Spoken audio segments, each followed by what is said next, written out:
Hello, welcome to Ademola, and today I'm going to be talking through some of my study habits that really helped me to get 3 A stars in A-level.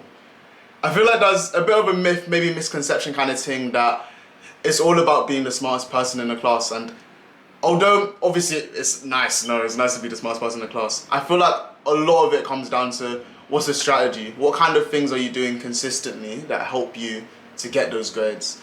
Do you understand what the examiner wants? That also helps you to get the grades. So I'm going to break down the things that I did that helped me out, and I hope this video can be really helpful to everyone. So we'll get straight into it. Okay, number 1, maximize your time. Now guys, it's so easy to be like, oh, there's not enough time in the day. I've been in school for 6 to 8 hours. Like, how am I meant to find the time to revise? Guys, I promise you it's there. What I used to do is I would get into school at 8 AM. Like, my school, I think we normally start like 9:10, maybe one time started at 8:50. I would get in at 8 and I'm there revising on the grind, yeah? Guys, nothing's happening in the morning, literally. If you can get into school, you can get in maybe like an extra hour, half an hour here and there, just doing questions, learning over content that you're not too sure on. It was really, really helpful for me, and my form tutor was so nice. He let me continue into form time as well if we didn't have assembly or anything like that. So doing things like that can help you to get in these extra minutes, these extra 30 minutes, these extra hour is going to help you to set yourself apart. Also as well, near to exam time, I was like, okay, if I go home right now, I'm eating and I'm falling asleep. So I would make sure that I go to the library. A lot of it is about being really, really disciplined with yourself, right? If you can make sure that you're being consistent enough to get into school early, you're being consistent with, you're going to go to the library after school. Doing those things helps you to build up a stack of your revision over time. So you end up in a place where you're not cramming in the last minute, you're not cramming when you go on study leave, because you've been doing the work consistently over the year. So I think that's something that really helped me to kind of avoid the whole exam stress scenario, because I knew that I'd been doing a good amount of work consistently over the whole course. So that really helped me. Another one, guys, please, free periods, use your free periods well. In my school, let us kind of free roam during the free period. I don't know, some other schools are a bit more structured, but with that, there's always a risk that you just end up going off with your mates and doing nothing. Guys, free periods are a really good time to get in. Literally, you can get another 2 hours of revision in if you just use some free periods during the week. I'm not saying every single one has to be revision, but at least make sure that you're using some of your free periods to revise as well. That will help you out a lot as well. Okay, number 2, guys, past papers are literally your best friends during A-level. It's not Ben, it's gonna be that past paper, yeah? The reason why I love doing past papers so much is because it literally, a lot of these subjects, the past papers do kind of mirror the exam, as in like, they're gonna ask similar questions to what was in the past papers on the exam day. So familiarizing yourself with how the examiners normally ask the questions, with what the examiners tend to ask, really does help you, and it helps you to understand better what kind of questions you're going to get asked and how to answer them, right? I would also say with exam papers, I think a lot of people fall into the trap of not using them as effectively. So like, you do the paper, you mark it, you see your score, you're like, okay, that's good, or okay, that's bad. Obviously that's important, but what's more important is, now that I've done the paper, what are the areas that I'm struggling in, yeah? What I would normally do is, I'd keep a log of all the scores that I used to get on my papers. So this would be topic papers on physics and maths tutor. It would be, if I did a full past paper, I logged the score as well. I used to have a note on my phone. I believe that's been lost now, but I think I have an example from my uni work that I can quickly put up. So I'd log the scores that I'm getting so that I can see what's the pattern here, what topics am I doing better at, what topics am I doing worse at. And then I'm making a note of that, and I'm making sure, okay, now that I know that this topic is a weak point, I'm gonna go and revise that more. I think I've got another example of uni work that I've done something like that, where in each theme I've seen, okay, I'm struggling in this area, so I need to learn it more. I'm not struggling in this area, so I can kind of leave it. That doesn't need to go on the list. And I think analysing your weak points is really, really important, because if you come into the exam the next day, and this happened to me once in uni, I was like, I'll leave it. Came to exam next day, 6 marks, I said, chai, yeah? So make sure you're not afraid of your weak points, that you're able to identify them, and then you have to start targeting them. And it's gonna be painful, it's gonna be annoying, but if you target those weak points, it's gonna help you out in the long run when it comes to exam day. Okay, so I think for number 3, I'm gonna say it's about timetabling, but also topic planning. Now, you'll notice your teachers will glaze timetables a lot. They're gonna say, make a timetable, make a timetable, make a timetable, yeah? And they are correct. Timetables are very important. But I think you don't necessarily need to be as strict as yourself with the timetable. I feel like micromanaging all of your time, although it's something that I did, not successfully by the way, but something that I tried to do, I do feel it almost adds too much of a strain, and it's less about doing the revision and it's more about sticking to the plan, if that makes sense. So what I kind of did is, although I did have the times, and I'll show my timetable there, that I did have times next to it, it was more about putting slots where I knew exactly what I wanted to do for my revision. So like, some of the slots that you'll see, I said I'm going to do a past paper there. Another slot I would have said I'm going to do textbook questions, or that I'm going to learn a topic. I feel like having that way of making a timetable is more useful, where I've got blocks of, these are my 3 blocks to revise today, and I'm going to make sure that this is the work I'm doing in the block. So that I don't end up sitting in the library for 2 hours thinking, okay, I'm not sure if I want to do that, I'm not sure if I want to do this. So I feel like having an exact plan of what I want to revise. I used, for example, what I just mentioned in the last one.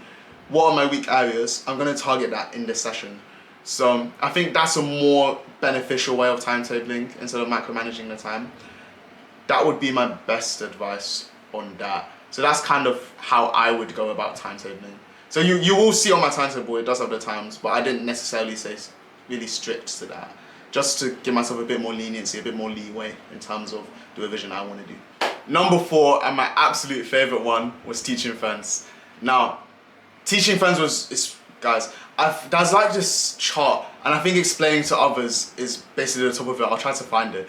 But explaining to others is such a good way of memorizing things. Like, say that I have a topic in biology, for example, I explain that to one of my friends, yeah?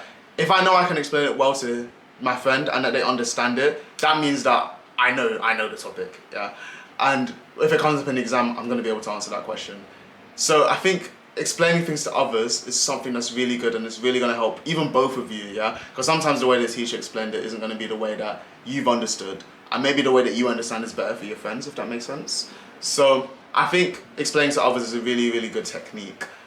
I would say just be careful with this one. There are some friends that you can't study with, right? I know for a fact there are some people, and they know who they are, yeah? If I revise with them in the library, we're not doing any work, yeah? So it's about picking the right people as well, that, you know, I'm gonna lock in with this person, we're gonna get the work done. But I think generally, using your friends to revise is really, really good. Not in that way, but like, revising together with your friends is really helpful, given that it's the right friends and in the right method. Okay, so the next thing is gonna be number 5, and that's gonna be about tailoring your revision methods to the subject. Like, I'm a strong advocate for the way that I revised chemistry and maths is not the same way that I revised biology. Like, if it's chemistry and maths, I'm on physics and maths sheet, I'm doing questions, because I feel like those subjects are more about application over understanding. Whereas in biology, it's more about understanding, and that's gonna help you with the questions. Do you get what I mean? So like chemistry and maths, if you know the method to the question, you can apply it to anything. With biology, you can know what the answer is, but you might not get it from the question. So that's why you need to understand the content first, if that makes sense. So I feel like you need to be aware of what methods are going to help you more in one subject than another. So like biology, I do a lot of blurting. I do a lot of teaching others. I don't really have to do that for chemistry and maths, because I feel like a lot of those are more about practicing. You get what I mean? So definitely tailor your method of revision to the subject that you're doing. And it's completely fine if one method works for one subject but it doesn't work for the other one. You just need to find what's most efficient or what works best for you, and then you can kind of apply that to your situation. Okay, number 6 is all going to be about understanding what the examiner wants. This is such a key skill, and I maybe touched on it a bit earlier, but what you'll see in a lot of questions is there's going to be a command word. So like for biology, I know some is like explain, describe, evaluate. You just need to know what the examiner actually wants you to do, and that will kind of shape how you approach the question. So I think it's definitely something that I really want to do a video on, because I'm really passionate about trying to understand what the examiner wants.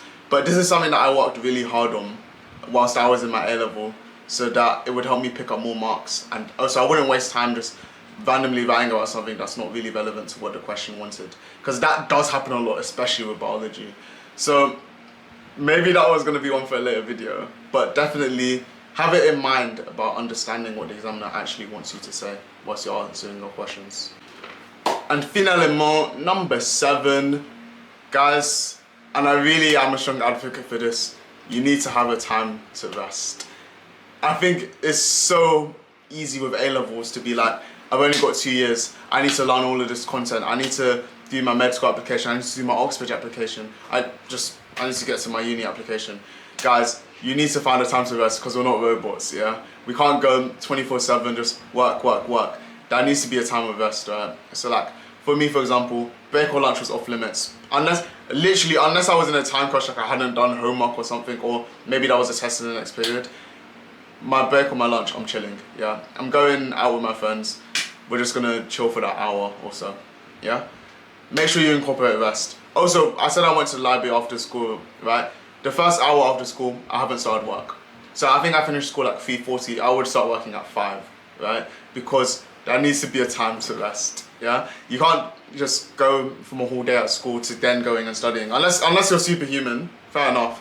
But there always needs to be a time of rest. Another thing that I used to do is, Sundays I wouldn't do much work. So morning I go to church, I'd spend most of the day relaxing, and then maybe I'd do a tiny bit towards the end if I had maybe homework that I was doing on the Monday. But guys, it's really important to know when to rest, when to do work, yeah? Because you don't want to end up burning out. Burnout is probably the worst possible thing to happen. It's not nice, and it will definitely affect you going forward. So I'd say always make sure that you're incorporating times where you can rest. Very, very, very important. Okay, and that's a wrap on the video. So this has been my study habits that helped me to get 3 stars in biology, chemistry, and maths. I hope it's been really helpful for you guys, just to know the kind of things that I did and see which ones that you want to take, which ones you want to incorporate into your own revision. So I hope it's been helpful in that way. Please subscribe, like the video. Any questions in the comment, I'm going to do my best to answer, and I'll see you in the next one. Bye for now.